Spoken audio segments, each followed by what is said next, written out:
Welcome to the deep dive. Today we're tackling, well, the single most certain and maybe the most uncomfortable fact of our existence. That we're all finite. Exactly. But we're not here to dwell on dread, not at all. We're here to do a deep dive into the concept of memento mori, remembering mortality. But not as a source of fear. No, but as the ultimate catalyst for forging a meaningful, urgent life right now. It really is the great paradox, isn't it? We all know, intellectually that we're going to die. Of course. And yet we spend our lives just pretending we have all the time in the world. It leads us to trade real meaning for convenience, to prioritize distraction. Just put things off. Right, to assume the important work can always wait for tomorrow. But, you can't escape what the writer Edmund Wilson said. He framed it perfectly. Death is one prophecy that never fails. And that's really the foundation for our whole conversation today. Yeah. The truth is, every single person listening has a terminal diagnosis. Every second that slips by it's literally unrecoverable. So our mission today is to figure out what falls away when we really grasp this. Moving beyond just knowing it in your head. Yes, to actually applying it, to figuring out what we absolutely must prioritize with the time we have left. Okay, so let's jump right in. The call to urgency. If we accept this premise, how do we live? I'm thinking of Marcus Aurelius, the philosopher, emperor. Oh, yeah. He had this incredibly intense mandate. He urged himself to do every single action like that of a dying person. I mean, this sounds beautiful, but is it even sustainable? That's a great question. Wouldn't trying to live every moment like it's your last just cause, I don't know, paralyzing anxiety or burnout? It's an excellent point. It is intense, and if you misinterpret it, yeah, it absolutely leads to panic. But the Stoics didn't mean it as an invitation to despair or some kind of reckless abandon. So what is it then? It's a radical call to awakening. Think of it like the ultimate filter. When you commit to looking at an action through the lens of your final hours, all the trivial stuff just, it immediately falls away. So you stop worrying about The shallow grievances, the pointless online debates, the energy drains that don't line up with who you actually want to be. It's about purity of intention, not, maximizing your output. That brings up this strange, almost beautiful alchemy of confronting it all. When you stop fearing the end, you gain something. I think it was Seneca who taught that we can't buy more life. Right. The contract is final. But we can get to a place where we're not afraid of it ending. And that fearlessness, it delivers an immediate, invaluable prize. Which is? The present moment itself. You stop wasting all this energy chasing some distant, impossible future or regretting a past you can't change. You gain the now. The paradox of memento mori. Exactly. By meditating on the final moment, you become fully grounded and, frankly, more effective in this one. And it's not just the final moment we're losing, is it? We're constantly experiencing loss. We tend to only mourn, the final death, but we should also see the beautiful, constant, non-fatal tragedy of time. Absolutely. The philosopher Heraclitus said you never step into the same river twice. And that's just reality. It's existential reality. I mean, think about the people you love. If you're a parent, you realize that goofy, gap-toothed 11-year-old is gone forever. Replaced by the challenging 14-year-old. Replaced by the wonderful, challenging 14-year-old, sure. But that previous version is it's unrepeatable. Every moment you spend with a loved one is ticking away. If you miss it through distraction, through resentment, it's just gone. It will never return. And realizing that every moment is a piece of reality that you have to meet. That brings us to acceptance. We have to acknowledge that life isn't obligated to give us what we want. Margaret Mitchell's observation hits so hard here. She said, life's under no obligation to give us what we expect. We take what we get and are thankful it's no worse than it is. And that statement is all about meeting reality with grace, not resisting how things actually are. So much of our suffering is just. It's our self-inflicted resistance to what is. The expectation that things should be easy. Or fair. Or convenient. Yes. Acceptance is this powerful realization that, look, we can't control the events of our lives, but we absolutely can control the quality of our response to them. So if we accept this ephemeral nature of time and the reality of our finite existence, then the question shifts. To what? To clarity. All right. Because it doesn't matter how fast you're running if you're running in the wrong direction. I mean, speed without direction is just chaos. Efficiency without a moral purpose is just being busy. We have to figure out the right questions to ask. It reminds me of that famous hypothetical from Albert Einstein. The 55-minute rule. Exactly. He said if he had 1 hour to solve a life or death problem, he'd spend the first 55 minutes just figuring out the proper question. Because once you have the question, the answer is usually pretty straightforward. Precisely. And we need to apply those 55 minutes to our own lives, to the fundamental challenges. Like what? Like what truly matters? What kind of legacy am I trying to build? Which relationships actually deserve my irreplaceable time? We so rarely pause long enough to ask those foundational questions with any real intention. We're too busy running. And the culture around us just encourages that running. It offers these seductive, easy lies.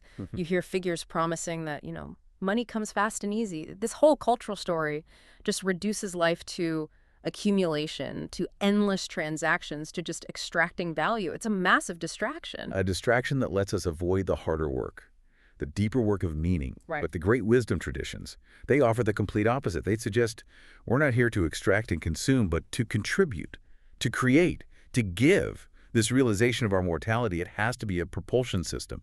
It should urge us towards service, not paralyze us with fear. Let's look at an incredibly powerful, systematic example of that propulsion in action. The story of Rome's cura annone system. The care of grain. The care of grain, yeah. This system lasted for centuries. It's a fascinating case study in how collective responsibility can be driven by, really, a recognition of our shared fragility. Rome was facing these perpetual challenges. Economic crises, urbanization, high unemployment, food scarcity. All of it. And instead of treating the poor as a burden or, hoarding resources, the government recognized its duty. They chose to distribute free or subsidized grain to make sure no citizen went hungry. And that wasn't just some short-term charity because they had a surplus. Not at all. It was justice, enacted in hardship, designed to sustain the Republic for centuries. The insight here is vital. Realizing their personal mortality drove Rome toward a kind of collective, sustained social justice. They were asking, what systems can we build to support everyone? Instead of just, what can I hoard for myself? Yeah. And Marcus Aurelius understood this personal obligation perfectly.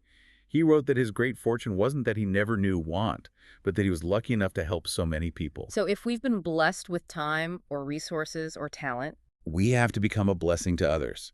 The urgency of our finite life should direct us outwards. And I think the most accessible daily way to be a blessing is just kindness. We often think of kindness as this special thing, but the Dalai Lama reminds us, be kind whenever possible. And realize that it is always possible. Always possible.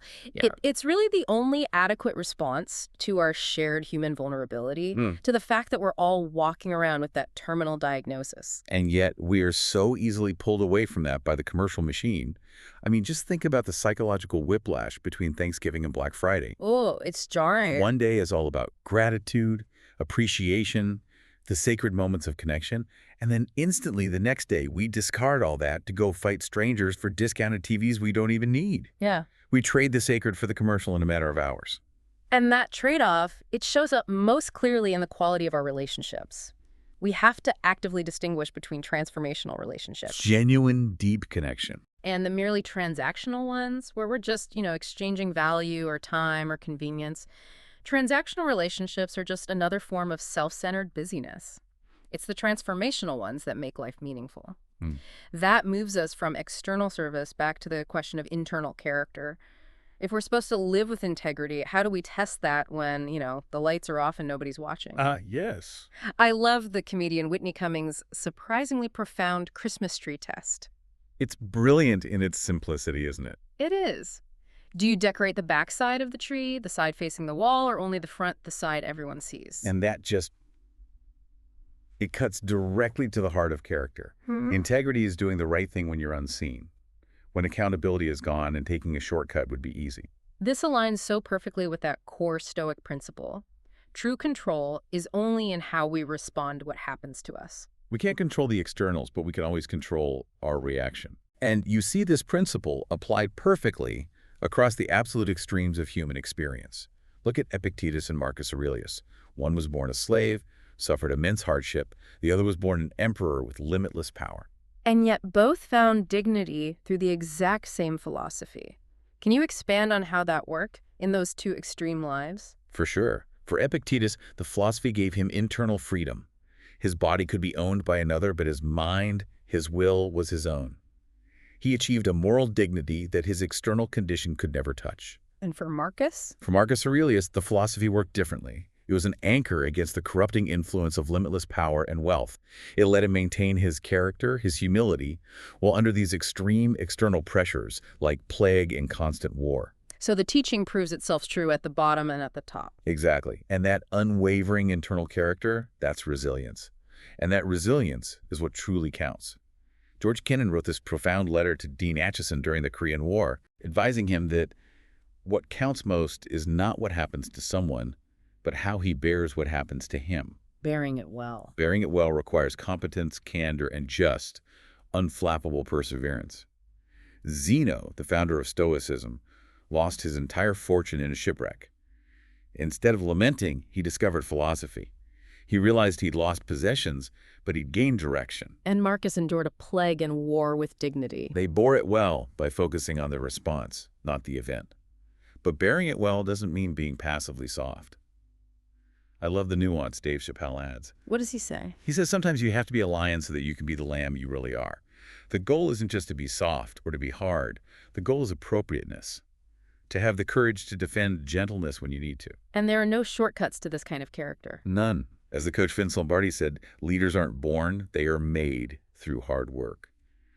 Excellence in character, just like excellence in anything else, is earned daily. Okay, so we've covered the intellectual awareness of mortality, the need for direction, the development of character. How do we shift all of this into a practical, daily practice that can actually sustain us? It has to start by anchoring ourselves in the present. If we accept the terminal diagnosis, we have to practice gratitude for the moments we do have. Jim Quick suggests a simple habit. What's that? Take 2 or 3 minutes every night to review your day and just choose 2 or 3 things, no matter how small, to be genuinely grateful for. And the power of that is just immense. Neil Donald Walsh said, "The struggle ends when the gratitude begins." We think we need a good life to be grateful. But it's the reverse. We need to be grateful to have a good life. Gratitude shifts us away from that resistance, that internal struggle against reality, and toward appreciation. And alongside that presence, you're saying we need intellectual humility. Joseph Piper defined this quality as docilitas. Docilitas, yes. That's such an important and overlooked word. What does it really mean in this context? It's genuine open-mindedness. It's the willingness to be taught, especially by reality, by hardship. If we walk around assuming we know everything, we cage ourselves away from the truth. Including the ultimate truth of our mortality and what it asks of us. Exactly. Docilitas means recognizing that life is a classroom, and we are students until the very last moment, always willing to learn the next lesson. And the culmination of all this preparation and practice is readiness. Now, we have to be prepared because we don't know the day or the hour. I think the Christian parable of the 10 bridesmaids is a perfect secular analogy here. 5 were prepared with oil in their lamps. 5 were scrambling when the bridegroom arrived. And the 5 scrambling ones, they were too late. They missed the opportunity. The practical lesson is that preparedness isn't about physical resources. It's about having your internal resources ready. The character, the relationships, the prioritized values. The accumulated small acts of integrity. Yes. We have to be ready because the moment of reckoning, whether it's a major challenge or the end of our life, it will arrive unexpectedly. The time to prepare is today by decorating the back of that tree. And that brings us to our final challenge. We don't know when the final moment comes, but that one fact, that ultimate terminal diagnosis, it grants us absolute clarity on what we should be doing right now. We need courage. But courage isn't always loud. Sometimes courage is the quiet voice inside at the end of the day saying, I'll try again tomorrow. It's choosing that intention again, even after 100 small failures during the day. Exactly. And that quiet, resilient courage that allows us to truly heed Muhammad Ali's powerful directive. Don't count the days, make the days count. Make the days count. That's how we transform time from something that just passes into something we actively shape and fill with meaning. We are all slowly losing what we love, moment by moment. The gift of truly recognizing our terminal diagnosis isn't despair.